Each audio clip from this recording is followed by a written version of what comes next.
அனைவருக்கும் காலை வணக்கம். நம்ம ராபின் ஷர்மாவோட who will cry when you die பார்த்துட்ருக்கோம். இது பாகம் 9. ஓகே, ஸோ இது என்னன்னாக்கா அந்த தொலைபேசி நம்ம லைஃப்பில் எவ்வளோ இன்ஃப்ளூயன்ஸ் பண்ணுதுங்கிறத பற்றி சொல்கிறாரு. ஸோ தொலைபேசிங்கிறது உங்கள் வசதிக்காக தானே தவிர மற்றவர்களோட வசதிக்காக இல்லை. நம்ம ஏதோ தொலைபேசி அந்த ஒலி கேட்ட உடனே ஏதோ தீயணைப்பு படை வீரர் மாதிரி ஏதோ அபாய எச்சரிக்கை சத்தம் கேட்டுட்ட மாதிரி ஓடுறோம் அப்படின்னு சொல்கிறாங்க. இப்போ குடும்பத்தோட எதாவது சாப்பிடும்போதோ இல்லை படிச்சுக்கிட்டு இருக்கும்போதோ இல்லை தியானம் பண்ணும்போதோ கூட பெல் அடித்தாலே நம்ம உடனே என்ன செஞ்சுக்கிட்டு இருக்கோமோ அதை விட்டுட்டு போய் அவ்வளோ வேகமாக நம்ம ஃபோன் எடுக்கிறோம். பட் பெரும்பாலும் நம்ம இந்த மாதிரி நல்ல விஷயங்கள் செய்யும் பொழுது போய் ஃபோன் எடுக்கிற அளவுக்கு அது அவ்வளோ முக்கியமாக இருக்காது. ஸோ இந்த ஃபோன் நம்ம எப்படி யூஸ் பண்ணணும், எங்கே யூஸ் பண்ணணுங்கிறத நீங்களே பார்த்து இது பண்ணிக்கோங்க அப்படின்னு சொல்கிறார்.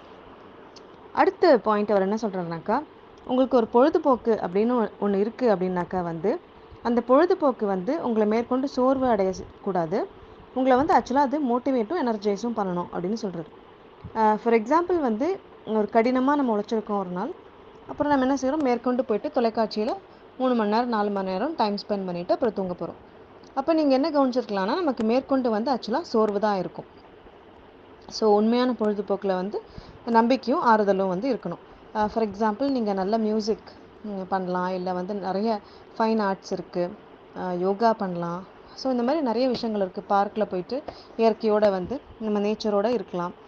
இந்த மாதிரி நிறைய விஷயங்கள் இருக்குது. ஸோ நம்ம ஒன்று மட்டும் தெரிஞ்சுக்கணும், டைம் பாஸுங்கிறது உங்களுக்கு எனர்ஜி கொடுக்கணுமே தவிர உங்ககிட்ட இருக்கிற எனர்ஜியை எக்ஸாஸ்ட் பண்ணக்கூடாது. அதை மட்டும் பார்த்துக்கோங்க அப்படின்னு சொல்கிறார். அடுத்து என்ன அப்படின்னாக்கா நம்ம இலக்குகளை வைக்கிறத பற்றி சொல்கிறாரு. அதாவது ஒலிம்பிக்கில் விளையாடுற வீரர்கள் பார்த்திங்கன்னா ஒலிம்பிக்ஸ் எல்லாம் முடிஞ்சதுக்கப்புறம் அவங்களுக்கு போஸ்ட் ஒலிம்பிக் டிப்ரெஷன் அப்படின்னு இருக்குமாமா. அதாவது பல வருஷமாக ஒலிம்பிக்ஸ்க்காக அவங்க ரொம்ப கஷ்டப்பட்டு பயிற்சி எடுக்கிறதுனால அதில் வெற்றி கண்டதுக்கப்புறம் அந்த வெற்றியின் உச்சத்தை அடைஞ்சதுக்கப்புறம் இதுக்கு மேலே என்ன இருக்குது, இதுக்கு மேலே நம்ம பண்ணுறதுக்கு சாதிக்கிறதுக்கு ஒன்றுமே இல்லையே அப்படின்னு சொல்லிட்டு அவங்களுக்கு டிப்ரெஷனே வந்துருமா. இதே தான் இந்த அப்போலோ விண்வெளிக்கு போன வீரர்களும் போயிட்டு வந்ததுக்கப்புறம் அவங்களாம் டிப்ரெஷனில் இருந்தாங்க அப்படின்னு சொல்கிறாங்க. எனக்கு இது படிக்கும்போது அவ்வளோ ஷாக்கிங்காக இருந்துச்சு. ஸோ உச்சம் அப்படின்னு நம்ம நினைக்கிற அந்த விஷயத்தை அடைஞ்சதுக்கு அப்புறமும் கூட மனுஷனுக்கு டிப்ரெஷன் தான் ஏற்படுது அப்படின்னு கேட்குறக்கே எனக்கு ரொம்ப ஆச்சரியமாக இருந்தது. ஸோ இதுக்கு அவங்க என்ன சொல்கிறாங்க அப்படின்னாக்கா, வாழ்க்கை மீது தீராத பற்று இருக்கிறதுக்கு நீங்கள் என்ன பண்ணணுன்னாக்கா, மேலும் மேலும் உயரமான இலக்குகளை தான் அமைச்சுக்கிட்டே போகணும் அப்படின்னு சொல்கிறாங்க. ஸோ எனக்கு ஹீலர் பாஸ்கரோட ஒரு வீடியோ பார்த்தது ஞாபகம் வருது. ஸோ அவர் என்ன சொல்கிறாருனாக்கா, எனக்கு பெரிய பெரிய கனவுகள் இருக்குது. ஸோ அந்த மாதிரி கனவுகள், ஃபார் எக்ஸாம்பிள் நான் ப்ரைம் மினிஸ்டர் ஆகணும்னு நான் நினைக்கிறேன், ஒரு எக்ஸாம்பிளுக்கு சொல்கிறாரு. அப்படி ஆகிறேன்னாக்கா நான் நாளைக்கே ப்ரைம் மினிஸ்டர் ஆகணும்னு நினைக்கக்கூடாது. அதுக்கு நான் என்ன பண்ணணும், ஃபஸ்ட்டு ஒரு கவுன்சிலர் ஆகணும் அப்படின்னு நான் என்னோட இமேஜினேஷன் வைக்கணும், ஆம்பிஷனை வைக்கணும். அங்கேருந்து நான் ஒரு எம்எல்ஏ ஆகணும், அதுக்கப்புறம் ஒரு மினிஸ்டர் ஆகணும், அப்புறம் ஒரு சிஎம் ஆகணும், ப்ரைம் மினிஸ்டர் ஆகணும்.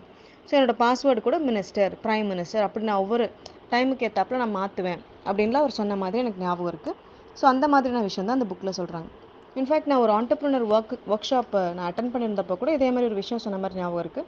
அதாவது அவங்க எப்படி சொல்லியிருந்தாங்கனாக்கா, நெக்ஸ்ட்டு 3 மந்த்ஸில் உங்கள் க்ரோத், உங்கள் என்ன சம்பளம் வாங்கணும்னு நீங்கள் நினைக்கிறீங்கன்னு எழுதி வைக்க சொல்லுவாங்க. அப்புறம் 6 மாதம், 1 வருஷம், 3 வருஷம், 5 வருஷம். ஸோ இப்படி ஒரு சார்ட் மாதிரி போட்டு அந்த டாட்ஸ் எல்லாம் கனெக்ட் பண்ண சொல்லுவாங்க. ஸோ நம்ம ஃபஸ்ட்டு டாட்டை ரீச் பண்ணதுக்கப்புறம் செகண்ட் இதுக்கு ட்ரை பண்ணோம், அங்கேருந்து அதுக்கும் அடுத்ததுக்கு ட்ரை பண்ணோம், அந்த மாதிரி அவங்க சொல்கிறாங்க. ஸோ இவர் அட்வொகேட்டாக இருந்த காலங்களில் இவருக்கு காம்படிட்டர் ஏத்தாப்பில் வாதாடுறவங்க ரொம்ப திறமைசாலியாக இருக்கும்பொழுது இவர் இவரோட பர்ஃபார்மன்ஸும் ரொம்ப ஹையாகவும் ரொம்ப அட்டகாசமாகவும் இருக்கும் அப்படின்னு சொல்கிறாரு. ஸோ நம்ம எதிரியை பார்த்து சூஸ் பண்ணணும் அப்படிங்கிறாரு. அதாவது ஒரு எதிரி அப்படின்னு இந்த இடத்துல அவர் சொல்கிறது நம்ம அடுத்தடுத்து வைக்கிற ட்ரீம்ஸு. ஸோ வசீகரமான இலக்குகளை நம்ம வைக்கும் பொழுது நம்மளோட முழுமையான திறன் வெளியே வருது அப்படின்னு சொல்கிறாரு. பட் ஒரு விஷயம் நம்ம கவனிக்கணும், இந்த மாதிரி நம்ம இலக்குகளை வைக்கும்போது அதை ஹாப்பியாக தான் நம்ம கையாளணுமே தவிர ஒன்ஸ் அகேன் நம்ம இதுக்காக ஸ்ட்ரெஸ் ஆகக்கூடாது, அதை நம்ம பார்த்துக்கணும். ஓகே, அடுத்து குறைவாக தூங்குறத பற்றி சொல்கிறாரு. ஸோ தாமஸ் எடிசன் அவர் ஒரு தீர்க்கதரிசி, சூதாடி, மாமேதைங்கிற நிறைய ஒரு கலவையான ஒரு மனிதர். அவர் பள்ளிக்கு சென்றது அப்படின்னு பார்த்தீங்கன்னா மொத்தமே வெறும் 6 மாதம்தான். ஆனால் 8 வயசுலேயே பார்த்தீங்கன்னா உலக புகழ்பெற்ற இலக்கியங்களை வந்து அவர் எழுதியிருக்காரு. அது இல்லாமல் ஃபோனோகிராம் அந்த மாதிரி விஷயங்களெல்லாம் அவர் கண்டுபிடிச்சிருக்காரு. ஸோ அவர் வந்து தூக்கம் அளவாக தூங்குறத பற்றி எம்ஃபசைஸ் பண்ணுறதா சொல்கிறாரு. இன்ஃபேக்ட் ஐன்ஸ்டைன் கூட வந்துட்டு குட்டி குட்டி தூக்கம் தான் வந்து போடுவார் அப்படின்னு சொல்லிட்டு நான் கேள்விப்பட்டிருக்கேன். ஸோ 15 நிமிஷம் அந்த மாதிரி சின்ன சின்ன தூக்கங்கள் தான் வந்து அவர் தூங்குவார். ஸோ அதனால் இவங்க என்ன சொல்கிறாங்கனாக்கா, தூக்கத்தின் தரமே தான் முக்கியமே தவிர அளவு முக்கியம் இல்லை அப்படின்னு சொல்கிறாங்க. ஸோ இவங்க என்ன சொல்கிறாங்கனாக்கா, உங்களுக்கு வந்து லைஃப் ஹாப்பியாக இருக்குது, எல்லா விஷயத்துலையும் நீங்கள் ஹாப்பியாக இருக்கீங்க, பெஸ்ட்டு மூமெண்ட்டில் இருக்கீங்கன்னு வச்சுக்கோங்களேன். அப்போ என்ன ஆகும்னாக்கா, தோ ஃபுல் டே நீங்கள் பிஸியாக இருந்தாலும் நீங்கள் வந்து தூங்கி எழுந்ததுக்கப்புறம் ஃப்ரெஷ்ஷாக தான் ஃபீல் பண்ணுவீங்க. ஏன்னா நீங்கள் வந்து அந்த டேவை ஃபேஸ் பண்ணுறக்கே ரொம்ப எக்ஸைட்டடாக இருப்பீங்க. அந்த மாதிரி நம்ம நிறைய எல்லாருக்குமே ஹாப்பி மூமெண்ட்ஸ் இருந்திருக்கும், ஹாப்பி லைஃப்னு ஒரு பீரியட் இருந்திருக்கும். ஸோ அந்த அந்த பீரியடில் நம்ம திரும்ப யோசிச்சு பார்த்தா ஆமாம் இல்லை அப்படின்னு தோணும். பட் இதே வந்து நீங்கள் ஸ்ட்ரெஸ்ஃபுல்லான ஒரு பீரியடில் இருக்கீங்க அப்படின்னாக்கா வந்து உங்களுக்கு வந்துட்டு தூங்குறது நீங்கள் எவ்வளோ தூங்கினாலும் தூங்க தான் சொல்லும் மனசு. அப்படியே நீங்கள் தூங்கினாலும், ஏன் மத்தியானம் 2 மணி வரைக்கும் தூங்கினா கூட உங்களுக்கு எழுந்துக்கும் போது அவ்வளோ சோர்வாக இருக்கும். ஸோ மனசு வந்து சோர்வாக இருக்கும் பொழுது உங்களுக்கு தூங்குறதுக்கு தோணும். மனசு வந்து சந்தோஷமான விஷயங்களை செய்யும் பொழுது சீக்கிரம் எழுந்துக்கணும் அப்படின்னு எக்ஸைட்டடாக தான் இருக்கும். ஸோ அவ்வளோ தூங்க தோணாது அப்படின்னு சொல்கிறாரு. அதனால் வந்து படுக்கையில் இருக்கிற நேரத்தை வந்து நீங்கள் குறைக்க முயற்சி பண்ணுங்கள். ஆனால் படுக்கிற நேரம் வந்து ஆழ்ந்த நல்ல தூக்கத்தை வந்து தூங்குங்க அப்படின்னு சொல்கிறாரு. இன்னொரு இன்ட்ரெஸ்டிங்கான பாயிண்ட் என்ன சொல்கிறாருனாக்கா, சோர்வுங்கிறது வந்து ஒரு மனப்பிரமை தான் அப்படின்னு சொல்கிறாரு. அது உங்களுக்கு பிடிக்காத விஷயங்களை நீங்கள் செய்யும்போது தான் உருவாகுது, மித்தபடி சோர்வுங்கிறது வந்து ஒன்றுமே இல்லை அப்படின்னு சொல்கிறாரு. அடுத்த பாயிண்ட் என்னன்னாக்கா, குடும்பத்தோட சாப்பிட்றதோட எம்ஃபசிஸ் பற்றி சொல்கிறாரு. ஸோ இவரோட அப்பா வந்துட்டு சின்ன வயசுலேருந்தே எல்லாரும் ஒரு வேளையாவது சேர்ந்து அமர்ந்து சாப்பிட்ணும் அப்படிங்கிறத வந்து சொல்லுவார் அப்படிங்கிறாரு. அப்படி சாப்பிடும்பொழுது வந்து பசங்க கிட்ட வந்து அவங்க அப்பா என்ன கேட்பாராமா, இன்னைக்கு என்ன புதுசாக கற்றுக்கிட்டீங்க அப்படிங்கிறத வந்து பேச சொல்லுவாராமா. அதுவும் இல்லாமல் நியூஸ் பேப்பர்லேருந்து ஏதாவது ஒரு சின்ன விஷயத்தை எடுத்து வச்சுக்கிட்டு அதை வச்சு அவங்க எல்லாரும் பேசுவாங்க, சேர்ந்து இது பண்ணுவாங்க. அதனால் வந்து அவங்களுக்குள்ள ஒரு நெருக்கம் ஏற்பட்டுச்சு அப்படின்னு சொல்கிறாரு. ஸோ நீங்கள் வந்து எனி டைம் ஆஃப் த டே, காலை மாலை மத்தியானம், ஏதாவது சிற்றுண்டி, ஏதோ ஒரு நேரங்களில் வந்து உங்களோட கம்ஃபர்டபுள் எப்படியோ ஏதாவது ஒரு நேரமாவது சேர்ந்து வந்து சாப்பிடுங்க. நேசிப்பவரோடு வந்து ஒவ்வொரு நாளும் ஒரு வேளையாவது உணவருந்துறது வந்து ஒரு சொர்க்கம் அப்படின்னு அவர் சொல்கிறார். ஓகே, ஆள் மாறாட்டம் வந்து நீங்கள் செய்யுங்க அப்படிங்கிறாரு. அதாவது இது என்னன்னாக்கா, நீங்கள் வந்து யாரை போல் ஆக விரும்புகிறீங்களோ அவங்கள மாதிரி நீங்கள் ஆக்டிங் பண்ணி பாருங்களேன். நீங்கள் அவங்களாவே கொஞ்சம் நாளில் மாறிடுவீங்க. இது வந்து ஒரு எக்ஸாம்பிளுக்கு சொல்லணுன்னாக்கா, இந்த மனம் பித்து பிடிச்சவர் அந்த மாதிரி இருக்கிறவர் வந்து கூன்லாம் போட்டு மென்டலி ப்ராப்ளம் இருக்கிறவர் வந்து அவரை மாதிரி நீங்கள் கொஞ்சம் பார்த்து அவர் எப்படி இருக்காருன்னு பார்த்து நீங்கள் கொஞ்சம் ஆக்ட் பண்ணி பாருங்களேன். கொஞ்ச நாள் நீங்கள் அவரை மாதிரியே பண்ணிட்டு இருந்தீங்கன்னா உங்களுக்கு டிப்ரெஷன் வந்து உங்களுக்கும் பித்து பிடிச்சிரும் அப்படின்னு சொல்கிறார். இதே வந்து புன்னகைச்சு நல்லா சிரித்து ஜாலியாக இருக்க அவங்கள பார்த்து காப்பி பண்ணி பாருங்களேன். கொஞ்ச நாள் நீங்களும் அதே மாதிரி ஆயிடுவீங்க அப்படின்னு சொல்கிறாரு. அப்போ உங்கள் இலக்குகளை வந்து நீங்கள் அடையிற வரைக்கும் நீங்கள் போலியாக பாவித்து கொள்ளலாம். நீங்கள் யாரை மாதிரி இருக்கணும்னு நினைக்கிறீங்களோ அதே போல் நீங்கள் ஆக்டிங் செஞ்சு பாருங்கள். கொஞ்ச நாளே நீங்கள் அவங்கள மாதிரி மாறிடுவீங்க அப்படின்னு சொல்கிறாரு. இது அவர் ஜஸ்ட் லைக் தட் சொல்லலை, இது வந்து சயின்டிஃபிக்கலாக ப்ரூவனான ஒரு விஷயம். ஸோ வந்து நிறைய சயின்டிஸ்ட் இதை வந்து ப்ரூவ் பண்ணியிருக்காங்க. எப்படின்னாக்கா, ஒரு சிறை மாதிரி ஒரு செட்டப்பை வந்து அவங்க க்ரியேட் பண்ணிவிட்டு நிறைய ஸ்டூடெண்ட்ஸை அதில் வந்து அந்த எக்ஸ்பெரிமெண்ட்டில் இது பண்ணியிருந்திருக்காங்க. ஸோ அவங்களெல்லாம் வந்து சிறை கைதியாக வந்து பாவிக்க சொல்லியிருக்காங்க. அப்படி பாவிக்கும்போது அந்த இதில் வந்து அவங்க எக்ஸ்பெரிமெண்ட்டில் என்ன பார்த்தாங்கனாக்கா, அவங்க ரொம்ப நாள் அதை பண்ணணும்னு நினச்சாங்க. ஆனால் 5 நாள்லேயே வந்து அந்த எக்ஸ்பெரிமெண்ட்டை ஸ்டாப் பண்ணிட்டாங்க. ஏன்னா அந்த 5 நாள்லேயே வந்து அந்த பசங்க வந்து, அதாவது நடித்த பசங்க வந்து அவ்வளோ ஸ்ட்ரெஸ்ஸுக்கு ஆளானாங்க. அதாவது அவங்க ப்ரிசனர்ஸாக அவங்க ஆக்ட் பண்ணும்போது அவ்வளோ ஸ்ட்ரெஸ்ஸுக்கு ஆளாயிருக்காங்க. அதுவும் இல்லாமல் அந்த ப்ரிசனில் இருக்கக்கூடிய சூப்பர்வைசர் வந்து அவங்க ஆதிக்கம் பண்ணுறாங்க. அவங்க வந்து ரொம்ப டாமினேட் பண்ணும்போது கொஞ்சம் ராட்சசத்தனமாக நடந்துக்கிட்டு அவங்களும் வந்து ரொம்ப வேறு மாதிரி அந்த மாதிரி ஆளாகவே மாறிடுறாங்க.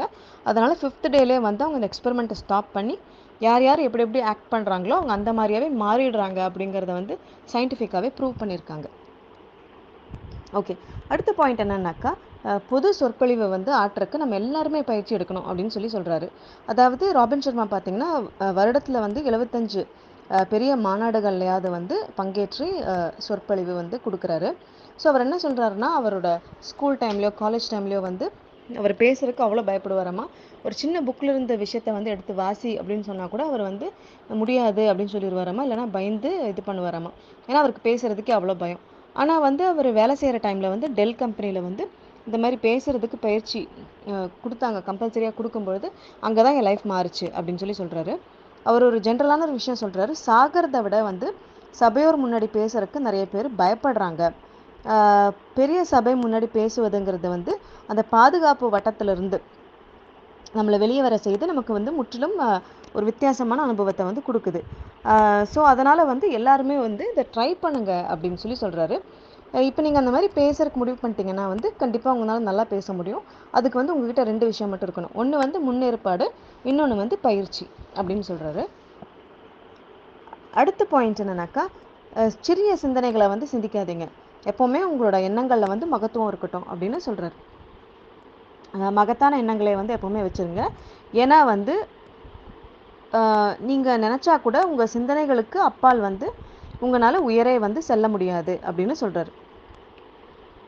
ஸோ உங்களோட வாழ்க்கையோட முன்னேற்றத்தை வந்து தடுக்கிறது உங்களோட இப்போதைய நிலைமை கிடையாது, ஆனால் உங்களோட எதிர்மறை சிந்தனையை. அப்போ நம்ம என்ன பண்ணணும், நமக்குள்ளே இருக்கிற இந்த பிளாக்கிங் தாட்ஸ் இதை வந்து தூக்கி எரிஞ்சாக்கா நம்மளால் வந்து முன்னேற்றத்தை கண்டிப்பாக அடைய முடியும் அப்படின்னு சொல்கிறாரு. ஸோ ஒரு ஒரு சயின்டிஃபிக் ஒரு ஒரு ஒரு மெடிக்கல் ஒரு விஷயம் சொல்கிறாரு. என்னன்னாக்கா, ஒரு சின்ன குழந்தைக்கு வந்து கண்ணை ஒரு துணி வச்சு ரொம்ப நாள் மூடியே வச்சுருந்தோம்னாக்கா வந்து அந்த குழந்தைக்கு அந்த கண் பார்வையே போயிடும் அப்படின்னு சொல்கிறாங்க. ஸோ இதே மாதிரி தான் வந்து நம்ம மகத்தான கனவுகளை வந்து காண்றதுக்கு பயந்தும் அச்சம் தருவனவற்றை வந்து நம்ம செய்யாமலும் என்ன பண்ணுறோம், நம்ம கண்களை கட்டியே வச்சுருக்கிறோம். அப்படி கண்களை கட்டி வச்சு நம்ம வாழ்க்கையை வந்து தொடர்றோம். அதனால என்ன ஆகுதுனாக்கா, நம்ம குறுகிய வட்டத்திலேயே வந்து நம்ம மாட்டிக்கிறோம் அப்படின்னு சொல்கிறாங்க. இதில் வந்து ஒரு பாயிண்ட் சொல்கிறாரு பாருங்க, நம்மளில் வந்து பல பேர் 20 வயசுல இறந்துடுறோம், ஆனால் நம்மளை வந்து 80 வயசுல தான் புதைக்கிறாங்க அப்படின்னு சொல்கிறாங்க. இந்த பாயிண்ட் படிக்கும்போது உண்மையிலே கூஸ் பம்ஸ் மொமெண்ட்டுன்னு தான் சொல்லணும். எனக்கு ரொம்ப பிடிச்சது இந்த பாயிண்ட்டு. ஸோ நம்ம கனவுகளே வந்து இல்லாமல் அப்படியே ஏதோ ஏனோதானோன்னு வாழ்கிறோம் அப்படின்னு குருட்டாம்போக்கில் வாழ்கிறோம் அப்படின்னு அவர் சொல்கிறார். அடுத்த பாயிண்ட் என்னன்னாக்கா, உங்களால் சில விஷயங்களை வந்து உங்களால் எதுவும் மாற்ற முடியாது இல்லையா, உங்கள் கண்ட்ரோலில் இருக்காது. ஸோ அந்த மாதிரி விஷயங்களை பற்றி நீங்கள் கவலைப்படாதீங்க அப்படின்னு சொல்கிறாரு.